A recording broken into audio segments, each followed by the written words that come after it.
Anaboliniai steroidai neigiamai veikia tavo reprodukcinę sistemą. Yra keletas būdų, kurie yra akivaizdžiausi. Pirmas tai yra testosterono gamyba arba testosterono slopinimas.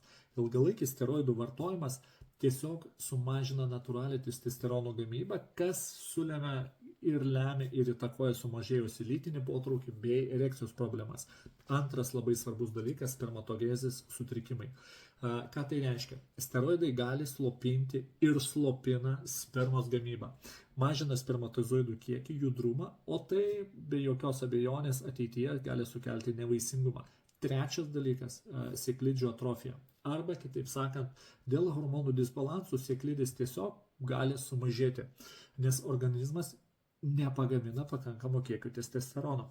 Hormonų disbalansas - ketvirta priežastis, dėl ko nereiktų naudotis steroidų. Taigi, jie skatina estrogenų gamybą, o tai sukelia ginekomastiją, krūtų padidėjimą vyrams, ne tik alaus gėrimas. Ir padidėjus prostatos vėžių rizika. Be jokios abejonės ilgalaikis steroidų vartojimas iš tikrųjų labai neigiamai veikia prostatos sveikatą.